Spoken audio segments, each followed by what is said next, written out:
All right. Good afternoon. My name is Sherry Lapaya. Welcome to our Disability Smart Events uh, webinar, and we'll be talking a little bit today about how to make all of our events a little more accessible for people with disabilities. My name is Sherry Lapaya. I'm the manager of talent programs at Bender Consulting Services.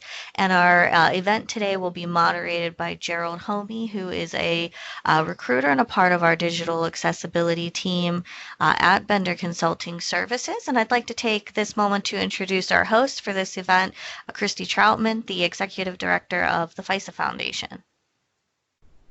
Hi, Sherry, and good afternoon to everybody. This is Christy Troutman. I am Executive Director of the FISA Foundation and so pleased to be the co-host of today's event with Bender Consulting and with the Heinz Endowments.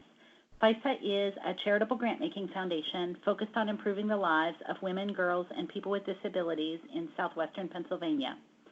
Today's webinar, Disability Smart Events, is the last in a webinar series of how-to accessibility tips.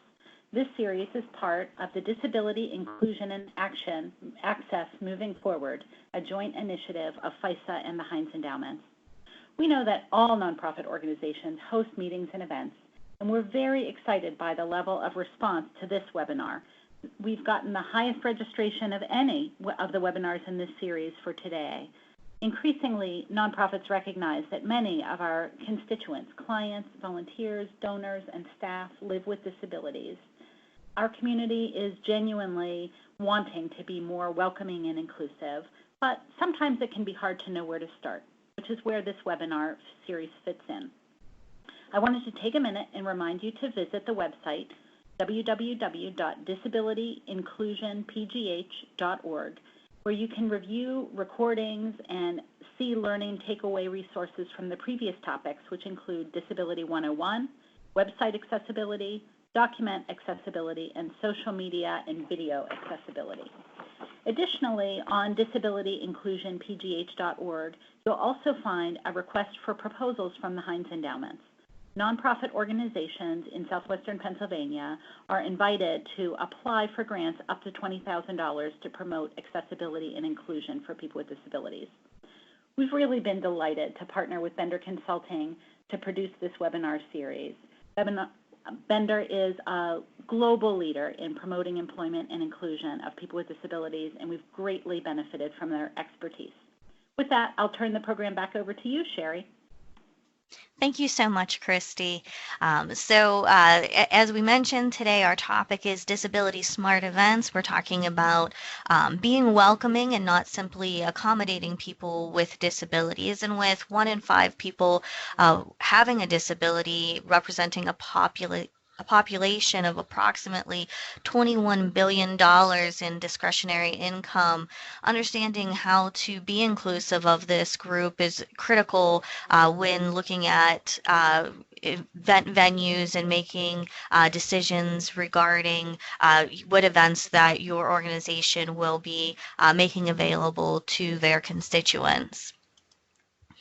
After just a few brief words about Bender Consulting Services, our topics for today will be including some steps that event planners can take to be proactive in increasing facility and program accessibility, as well as providing tips for creating an inclusive experience and discussing a few of the new and emerging trends that are being incorporated into events today.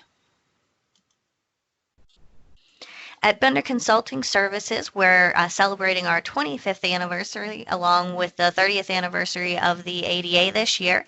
And over the last few decades, we've supported both the private and public sector with creating inclusive hiring initiatives and fulfilling those initiatives, including some of the organizations that you may recognize, such as the Office of Personnel Management, Highmark, BEAR, and PNC.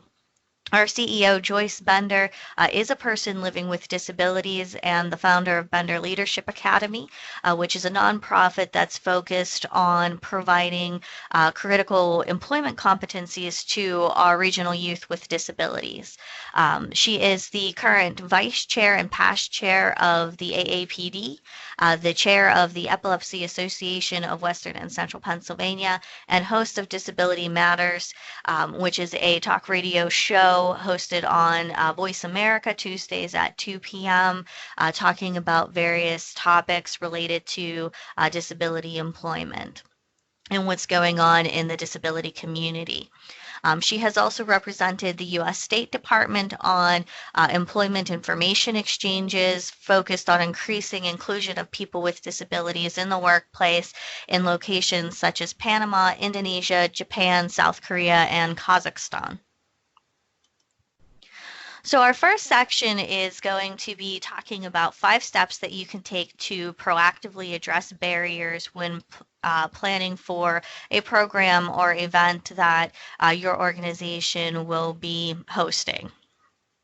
These steps include selecting a venue that's accessible. So identifying a place that will be inclusive of all participants, creating accessible event materials from looking at how you're sharing your invitations to providing materials that will be used on the day of the event, making requesting accommodations easy. That should be a part of all communications and outreach leading up to the event. Training your event staff and ensuring that disability is a part of the customer service experience, and ensuring an accessible event layout, including looking at your presentation stage and seating layouts. So step 1 is selecting an accessible venue. So when you're looking at your venue, you want to consider the entrance of the venue, the parking, and the approach. So this is looking at things such as does this venue have stepless entry? Meaning, is there a ramp or is there steps that you must take to lead up to entry of the location. Looking at the parking options, making sure that there is enough space for a van to, unload the ramp for a person with a wheelchair or mobility device to be able to exit that van. If there is a pullover area for vans, if they are, someone is using paratransit, then as an option for transportation to the event. Is there public transportation that's available for that particular event? How hard is it to access that venue? And one of the things that you really want to make sure is that a person with a disability is going to have a pleasant entry experience. So if it's a venue where they say, yes, we have a ramp, but you have to enter in through the kitchen, or yes, we have a ramp, but the parking lot's made of stones, or has uneven surfaces, that's probably not the best venue to select. When you do tour the venue, make sure to visit all of the common areas and places that your guests will have access to. So look at how the lobby is set up, what the reception area will be like, how the refreshments will be placed, what are the restrooms like. Make sure you go in.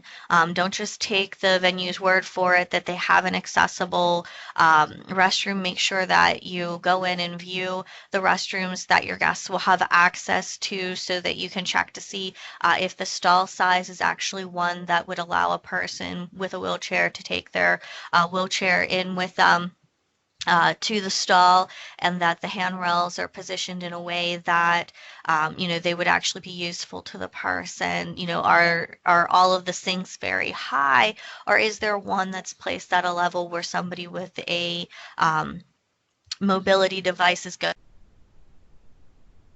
able to use that sync as well. Then ensure that there will be access to all the goods and services that are included in the event or venue. So this could be something like a holiday party where, or even an event where they're giving a tour of the building. If there's social activities that a person can sign up for as a part of the event, what are those and are they inclusive? What are the recreational opportunities? So just make sure that it's clear what parts of those goods and services are going to be accessible for your guests with disabilities. And then pay a close attention to your senses during the site visit. You want to make sure that you're being attentive to anything that's difficult for you to access, any strong odors that you may be smelling, whether that's a disinfectant or strong perfumes or potpourri or candles that they're using. If there's a dusty smell, is it noisy? Are you hearing other people and guests coming in and out of the building? All of those things, what the lighting is like, all of that will be a part of your experience on the of the venue. So for example, if you start to feel you're sneezing and your nose is tickling, that's going to create a problem for somebody who has asthma or allergies or odor intolerances. That could trigger migraines for somebody who has migraines. So if you're feeling a less than stellar experience based on your senses, it will probably also be an impact for somebody with a disability.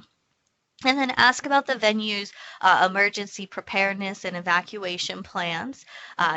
We'll be posting in our chat room a link that you can access to get some tips for what questions you should ask and what you should look for regarding emergency preparedness. And if it's an event that's online, make sure that you select a platform that is accessible, such as Skype as we're using today. Zoom is another one that I've seen folks use frequently to host events that are virtual as well.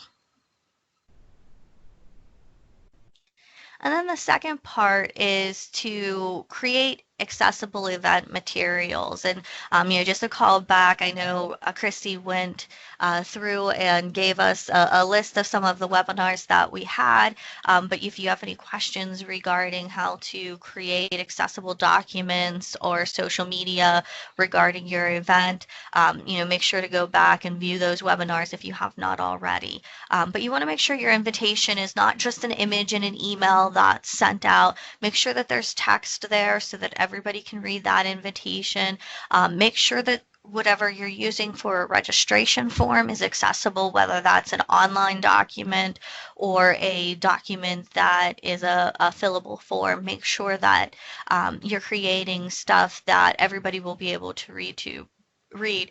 You'll want to make sure that you're including information about your accessibility within those materials, and if those materials are not themselves accessible, that can create a bit of a discord between what you're trying to attempt and share and what is actually being provided to people. So, when looking at creating accessible event documents and slide decks, make sure that you think about when it's appropriate to provide digital copies of those presentations in advance of the event. Create standard and large print copies of any materials you'll be handing out. And additional options for document accessibility could include Braille, providing an audio file that can be downloaded or put onto a flash drive, or a text-only version of the document. And make sure captioning is included for any videos that may be played at the event, and then announce directions for making donations. One of the things that I've seen, a lot of organizations moving to is a link that they provide to their guests where they can make donations during the event, and that's being tracked, and then they're posting how well they're doing with donations during an event. But make sure when you're looking at that you're selecting an electronic donation platform that is excuse me, that is accessible. And then, make sure that you announce that as well to the group, in addition to strategically placing printed copies of those instructions throughout the event.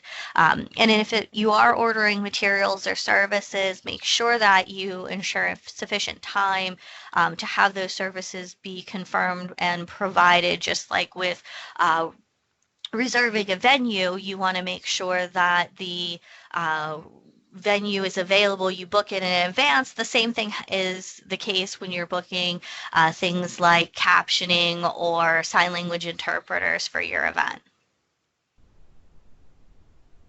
And that takes us to step 3, which is making requesting accommodations easy. And I know I alluded to this in the last slide when I talked about making sure that you include your accessibility statement in all pre-event materials. Another thing that you can do is provide a list of potential accommodations that can be made available for participants to request in advance, just like many organizations now do with regards to their menu. They ask for their guests to indicate if they have a food allergy, a nut allergy, if they are vegetarian or they need a gluten-free meal.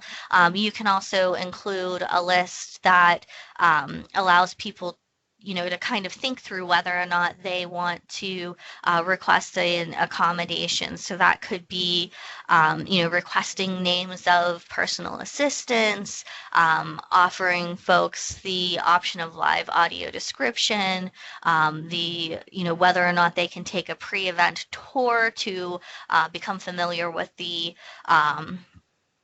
building, if they need a sign language interpreter for breakout sessions at a workshop or a conference, all of those types of things, if they, would like the materials provided in an alternative format or prior to the beginning of the event. And then make sure you disclose in your event materials if you have plans to use flash photography, strobe lights, loud or amplified noises, or music, theatrical fog, or fireworks. All of those are things that for a person with a disability should know in advance so that they can determine if they'll need to step out for that portion of the event, or if that, might be something that would be an inappropriate environment for them.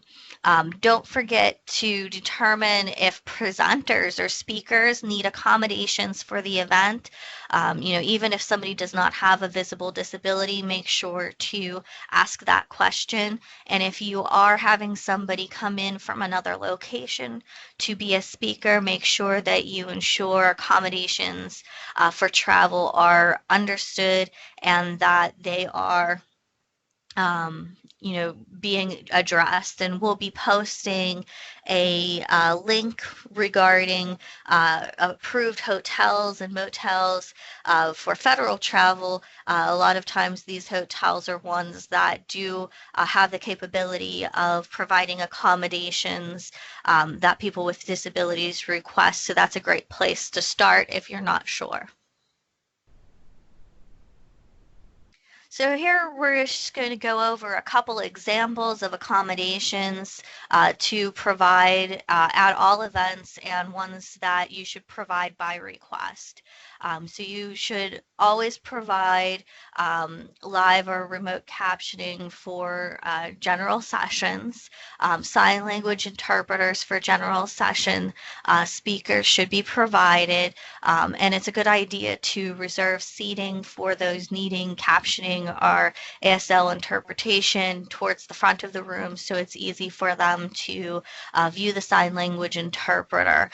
Do keep in mind that ASL is its own language, so providing sign language interpretation is not the same thing as providing the captioning, so it's not really an either or. It's a best practice to provide both.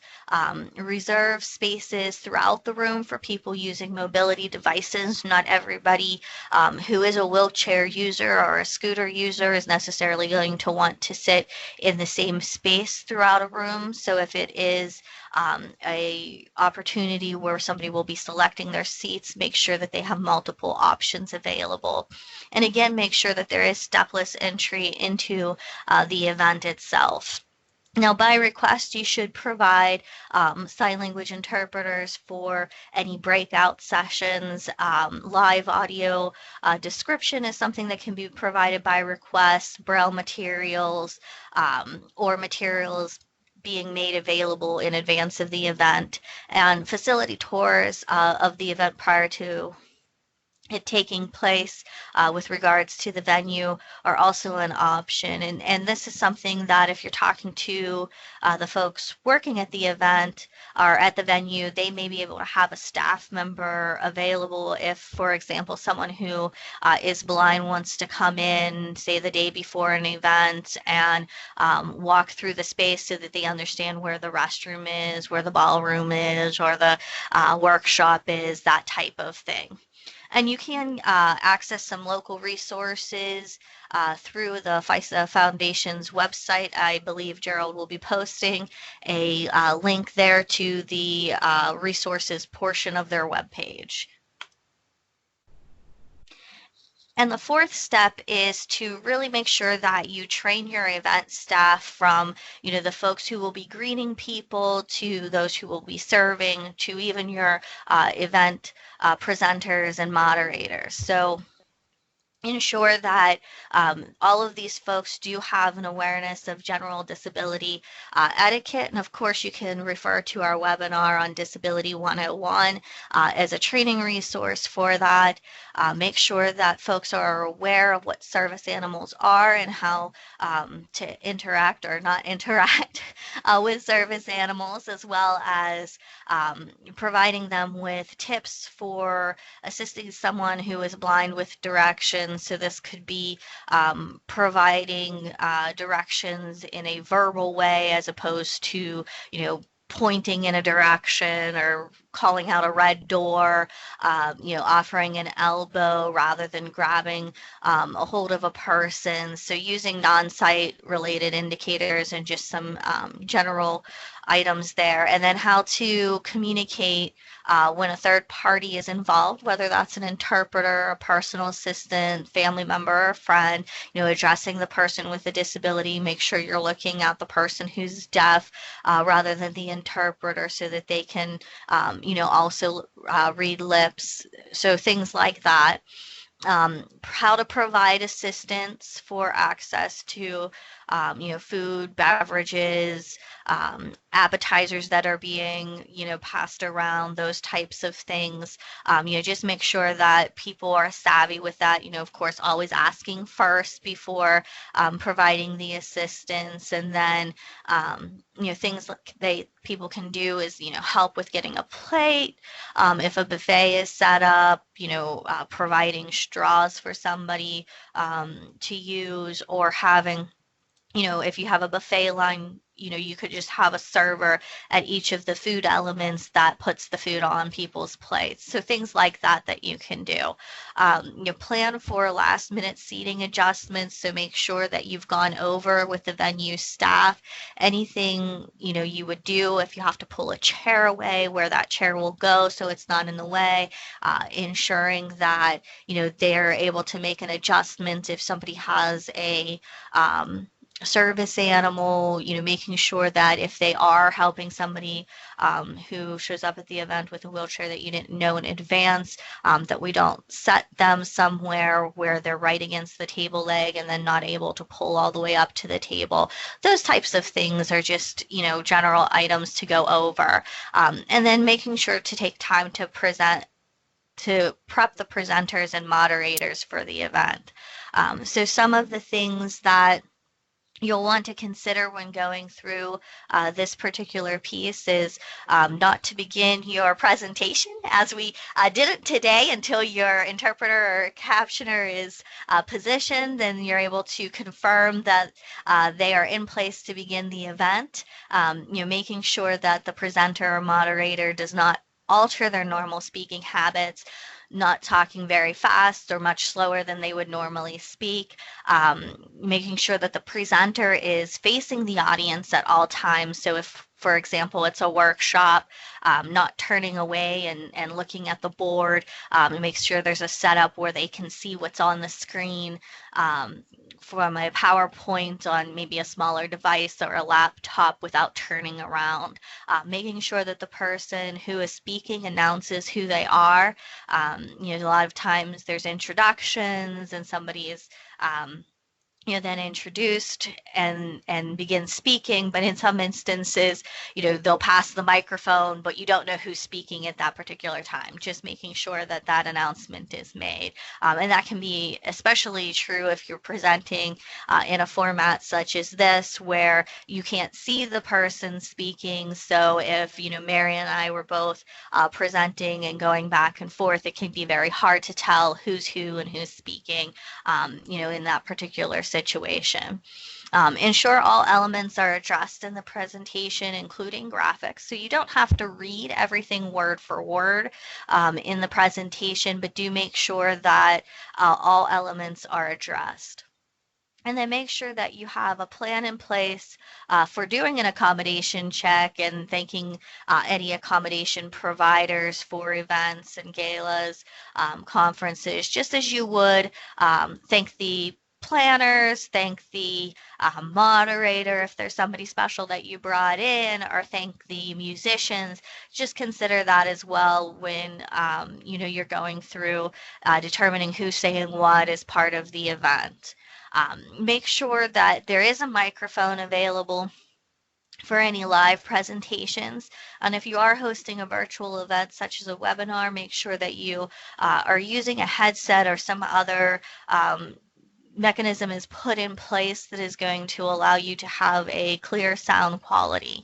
And when engaging with the audience, make sure you explain how the audience should engage. If you're at an event where you're going to be asking questions of the audience, such as maybe a conference or a presentation, make sure that you tell them, raise your hand or stand up, whatever the case may be. If that's the case, it's always good to have floating microphones available where somebody's walking to those guests so that when they speak, it can be heard, or the person who's walking around can talk into the microphone and repeat the question.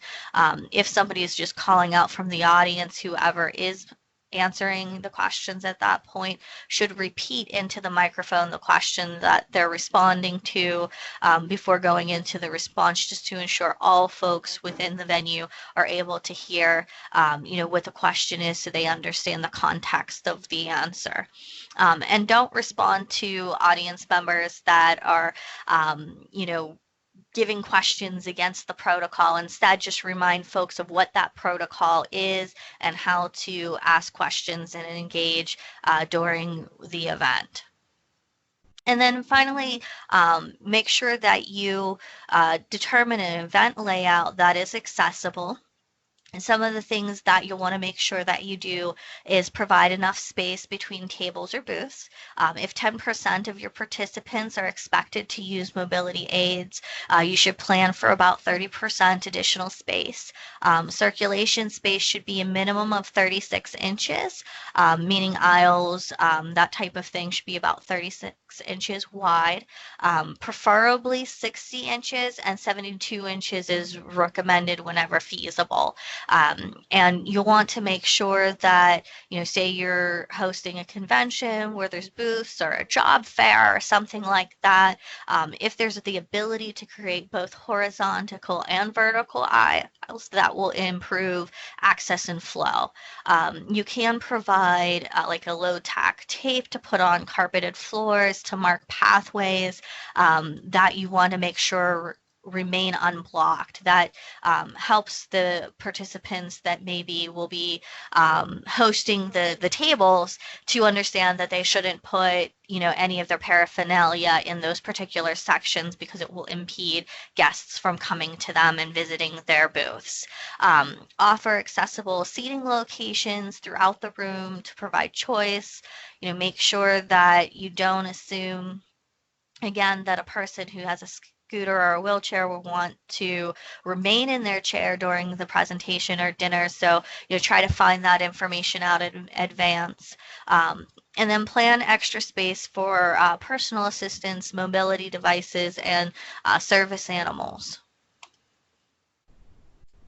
When possible, you'll want to leave some space at the rear of the room for attendees to stand or stretch. For some people, that may be, a way for them to move away from bright lights. For others that, may have, trouble with sitting for long periods of time, as they may need to, just stand and stretch. So having that space available is something that is a great thing to do if there's the possibility of doing so.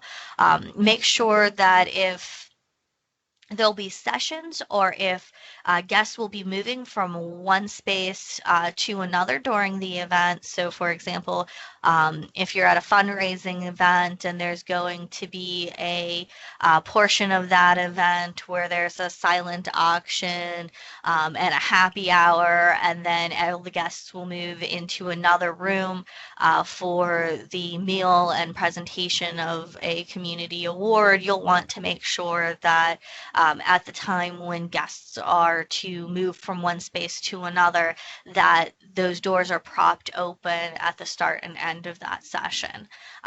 Whenever possible, have restrooms be on the same floor as the event. If that's not a possibility, allow for some extra time between sessions for people to navigate to those restrooms. And then ensure seating includes table options available at heights that all guests can reach. So if you are having, some tables that are, higher tables, make sure that there's also some tables at a traditional height where somebody who is a wheelchair user would be able to pull up to that table. Ensure that centerpieces and table decorations are placed in a way that it will not prevent your guests from communicating with each other or with seeing the stage. I know I've seen venues where they have a thin, tall centerpiece with something on top. Things like that usually are tall enough that they don't cause a problem with a person's average eyesight, whereas something that's, like a 2 foot tall floral arrangement in the center of the table will make it hard for people to see the stage, see each other, and, participate with the event. So the other thing is, making sure that, people can access the buffet table if that's an option, or, maybe a bar that's been set up for refreshments, that people can approach the registration table. And then create a layout that gives all participants a view of the stage and presentation screens that are placed in a way that they can be viewed from all areas of the room.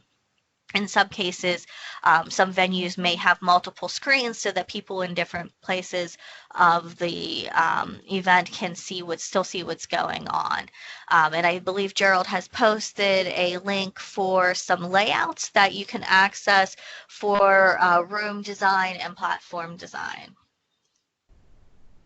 So a couple quick notes regarding the presentation platform. Make sure to determine in advance any accommodation presenters will need. Presenters with disabilities may have some very specific preferences for the type of microphone that they're using, whether that be something that's attached to their shirt or a headset or, a handheld microphone. With regards to, podium or lectern use, and the setup of the panel.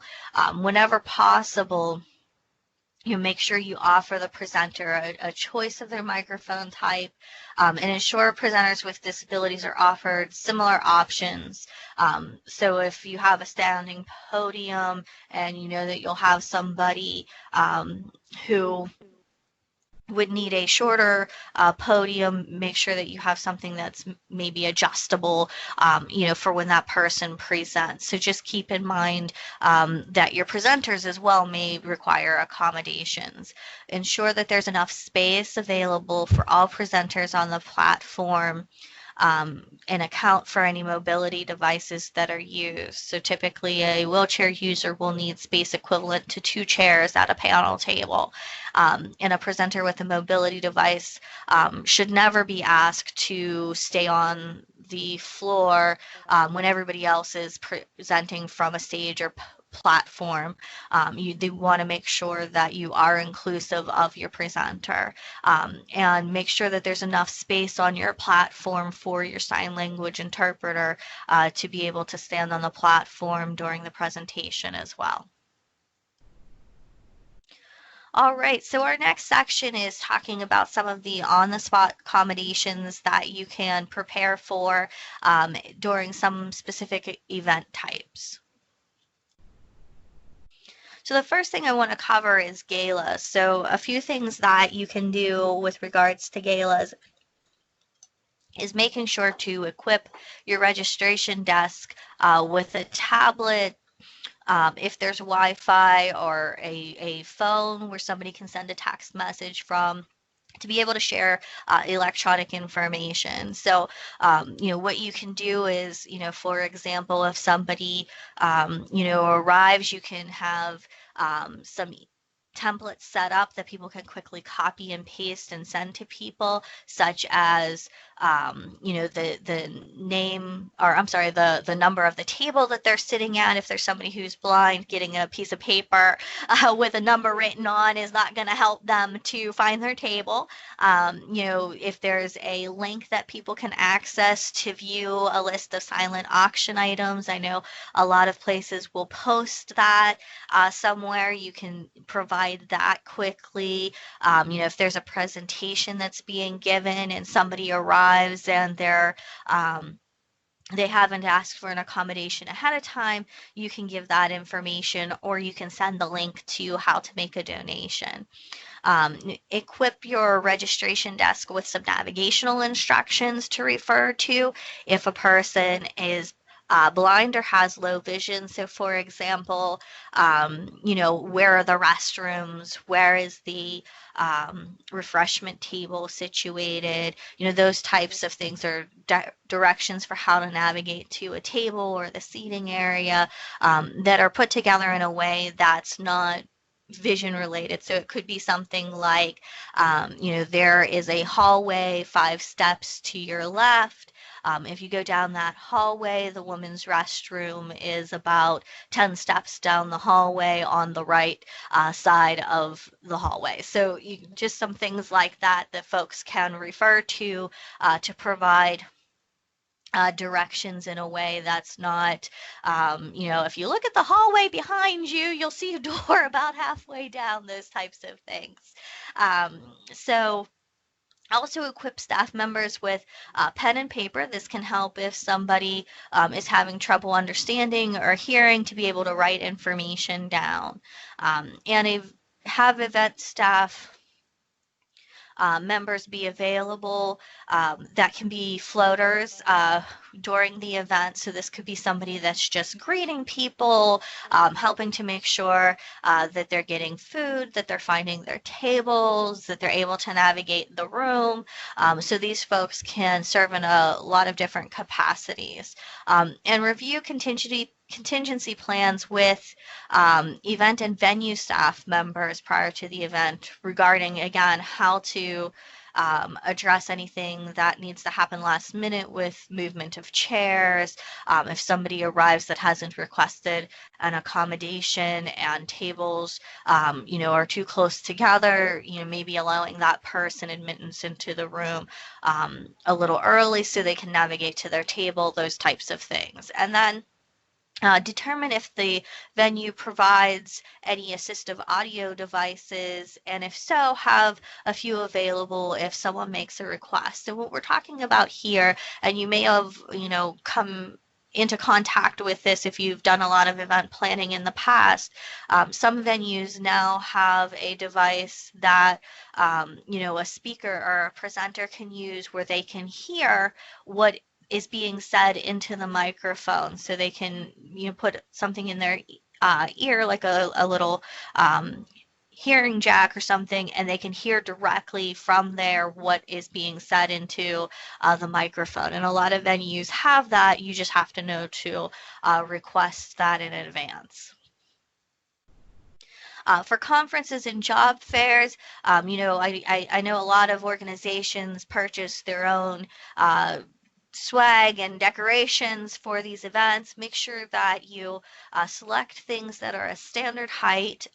Do make chairs available, even if your organization prefers that representatives be standing for the event. Still make chairs available, because if they are somebody does approach that's using a wheelchair, they can sit and be at eye level with that person, and there can be a large strain on a person in a wheelchair if they're looking up throughout the entirety of an event, going from booth to booth. There's also a possibility that somebody may approach the booth that is feeling fatigued, and they would be able to sit on one of those chairs as well and have a conversation with your representative. If Wi-Fi is available, again, keep that tablet or laptop handy. You can use this to email out electronic versions of the files. If that's not an option for that particular venue, devise another way to take names and provide electronic files. So that could be collecting business cards, having a list that you're keeping for people who have requested more information, collecting resumes in a specific folder so that you can make sure that that information is sent out. When you have giveaways that you're offering to people that are visiting your stand, table, or booth, make sure that even if it's a person with a disability, that everyone has the opportunity to know all of the options available to them and choose what they want. So, for example, a person who's blind may want to, have a pen, even though that's not something that they use all the time. They may use it to, sign for receipts at a retail environment. They may keep that at their desk for people to use that need to take a note, or they may want to just have that to give it to a coworker or a spouse. So just make sure that you make all options available. Do make sure that you have those large print versions available for if they're requested, and find out in advance if there's a quiet space that you can have one of your representatives retreat to if a participant requests. So, if you're going to be at a conference or a job fair, ask the folks that are planning the conference and job fair, if there is that place to go to. So, for example, somebody who is hard of hearing may have difficulty in a busy conference space communicating with you, or somebody who has a disability like autism may struggle to stay focused on what you're sharing with them in such a busy, noisy environment. So having that understanding of if that space is available is good to know. And then find out in advance where interpreters will be available and how that is being handled by the event. And if there's not going to be anything planned for that, make sure to have something planned on your end, whether that's access to remote video interpreting, speech to text, and keep pen and paper handy for the people that are working at your booth. For workshops, you'll want to ensure accessibility of documents and presentations. So as you're building those, whether it's a video or a slide deck, make sure that you do so with accessibility in mind. Make electronic copies and agendas and presentations available for folks. A lot of times, if people haven't requested it ahead of time, if you have everything put together, it's easy to send that out at the beginning of the event and make that available for them to follow along with. Determine, based on the size of the event, where microphone access will be available and how to handle making sure that the presenter can be heard by the entirety of the audience. Avoid using flashing lights in the presentation. Consider requesting from the venue a podium with adjustable height, and make sure that speakers again announce themselves as they're going through the presentation, and there are a lot of times with workshops there may be 2 or 3 people that are involved that are handling different aspects of that workshop. Make sure everybody's introduced so that people know who they are working with, and then limit conversation to one speaker at a time. Again, and you're going to hear me say this a million times, keep pen and paper handy, and request seating be inclusive of everybody. So you don't want to have somebody have to sit off by themselves in a workshop. You want to make sure that they can participate, from wherever they're at, that everybody is feeling included and a part of the group. And share your accommodations if you are the guest speaker ahead of time. So if you are somebody being asked to speak and you require an accommodation, make sure that you share that ahead of time so that the people who are running the workshop can make sure those accommodations are addressed. For staff meetings, you want to look at the size of the meeting and how that might impact accommodations. Make sure you provide an electronic agenda and all materials are available ahead of time. Be aware of technology options that can be used as last-minute accommodations. Again, this could be automated captioning, speech to text. So if you have an employee who shows up who hasn't requested an accommodation ahead of time, something like that can be helpful. Announce again the speaker and have only one conversation or speaker at a time. That'll be very helpful, especially in a situation where there's a teleconference. And assure a plan is in place regarding food allergies, so that if you're ordering pizza but there's people who are gluten-free, make sure there's some gluten-free option available within the food selections. And ensure easy access to outlets. So, a lot of meetings have outlets built into, tables nowadays. Make sure that the outlet is available at a space where everyone can access that. If not, make sure you have something planned. Maybe it's an extension cord or something like that for people to who can't reach something that's on the floor.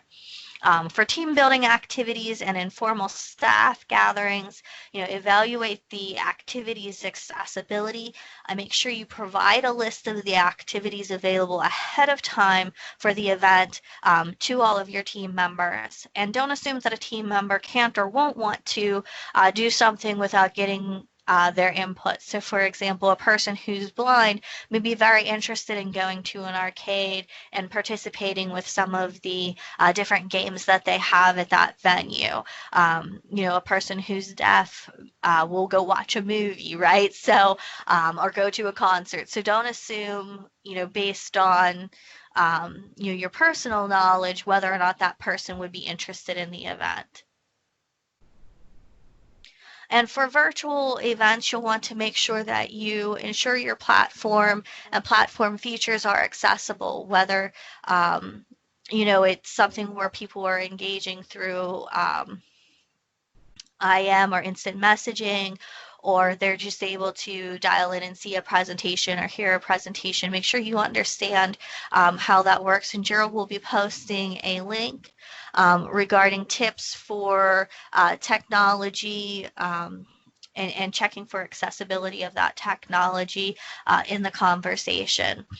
Make sure that you provide live captioning or interpreting, including captioning on videos.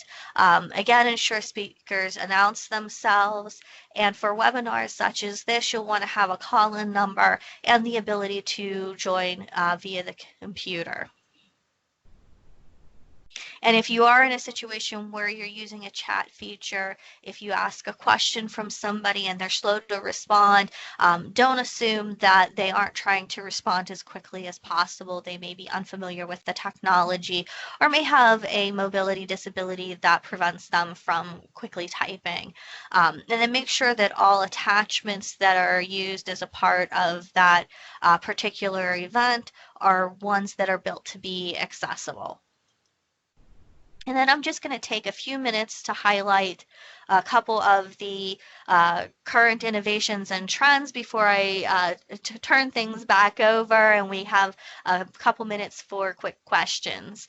So one of the things that's a popular new innovation is having a technology zone. That's just designating a specific space, whether it's a wall or a zone outside of the meeting rooms, where attendees can recharge their batteries for their different devices, which will eliminate tripping hazards and charging cords, blocking aisles, and other various paraphernalia related to all of the devices that we are now carrying around with us.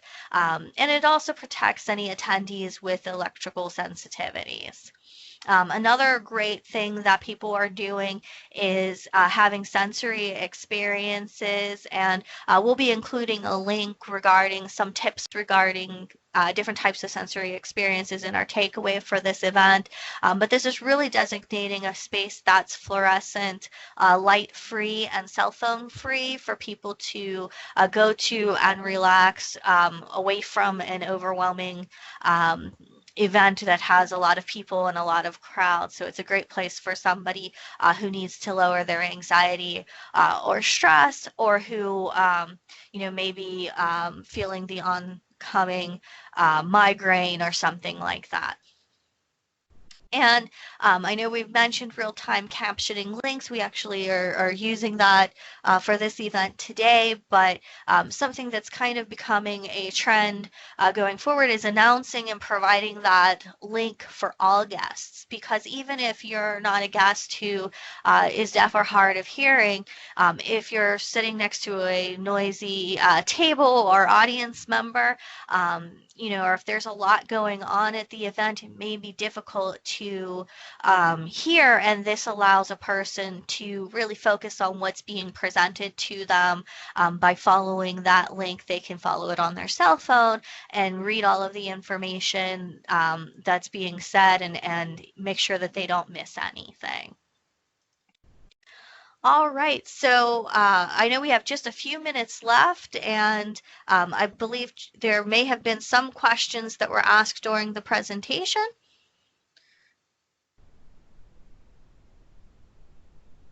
Mary Gerald, were there some items that we have to address at this point in time? Yeah, there is one question here that was asked by Rebecca. Rebecca asked, regarding registration and accessibility, you've all used Eventbrite for this webinar. I have asked them about their accessibility options, but they don't have anything specific. Have you found Eventbrite to be accessible? Yeah, Gerald, this is Mary. I'll definitely take that one. Eventbrite is accessible. We have the Bender High Test team has tested the invitation that was built for this webinar series using Eventbrite. Clear Event, I think it's great that they have a web conformance statement. If you'd like a little bit more, to learn a little bit more about conformance, you should review the website accessibility webinar that was from a few weeks ago. With Clear Event, there are some accessibility issues that are identified in the web conformance statement, but they're not significant. So it's very important as you use a platform like Eventbrite or Clear Event to not attest to the fact that you're going to have an accessible invitation because the platform's accessible, but there's still the necessity to have accessible content that you add to it, being sensitive to things like color contrast with the color of the text and background that you use and other matters. So I'll pass it back to you, Gerald. Thanks. And we have one other question from Josie Badger. Josie's another great disability leader in the Pittsburgh region, and she's asked, well, if this slide deck will be available for reference. And we are actually recording today's webinar, and a fully captioned version of this recording will be made available on disabilityinclusionpgh.org, and all of our past webinars that we've done are available there as well.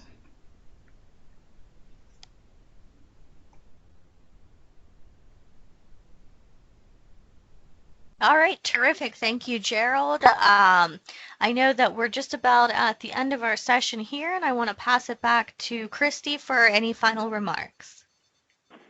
Thank you, Sherry. I just really want to thank the Bender team for putting together such a terrific collection of resources for us. We hope that this was helpful to everybody who participated and that you'll take the next step and share this information with others on your team and integrate it into future event planning. We're glad you joined us for this session, and as Gerald mentioned, invite you to visit disabilityinclusionpgh.org for further information and resources, and we really appreciate your commitment to inclusion. This is a learning journey about becoming welcoming, inclusive, and accessible. We can all keep getting better and sharing what we know. Thank you for your commitment.